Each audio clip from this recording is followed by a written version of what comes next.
Il y a 100 ans, le Titanic, paquebot britannique de la White Star Line, quitte le port de Southampton sur la côte sud de l'Angleterre pour New York. À bord de ce paquebot, le plus grand jamais construit, 953 passagers et 889 membres d'équipage. Nous sommes le 10 avril 1912, un peu après midi. Aux commandes, le capitaine Edward J. Smith, surnommé le capitaine des millionnaires. Le Titanic est en effet très luxueux. Les 1700 passagers de première classe ont payé leur billet, l'équivalent de 1700 €. Les émigrants de troisième classe ont payé le leur entre 170 et 450 €. Le Titanic est pourvu de 16 compartiments étanches qui doivent servir à le protéger des avaries importantes. Les médias lui donnent une image de navire fiable, même si, contrairement à la légende, il n'a jamais été considéré comme étant insubmersible. Pour ce voyage inaugural, le Titanic s'arrête à Cherbourg, de l'autre côté de la Manche, pour embarquer 274 autres passagers.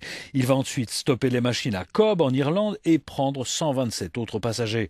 Après 1500 milles marins, le 14 avril, le Titanic reçoit de nombreux messages lui signalant la présence d'icebergs près de Terre-Neuve.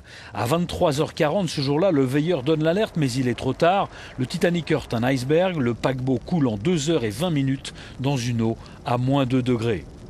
Malgré les SOS reçus par les navires aux alentours, 1517 personnes périssent. Le nombre de canots de sauvetage du Titanic s'est avéré insuffisant. 328 corps seront repêchés par les bateaux partis du port canadien de Halifax. Dans le même temps, le Carpathia, un paquebot britannique, recueille les 711 survivants et les achemine à New York.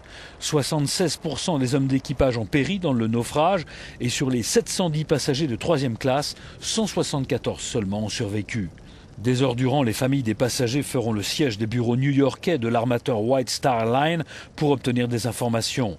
Aujourd'hui, la probabilité de heurter un iceberg est de 1 sur 2000. Au moment de la catastrophe en avril 2012, le risque était 2 fois plus élevé. L'épave du Titanic sera retrouvée en 1985 à 600 km au sud-est de Terre-Neuve par 3800 mètres de fond.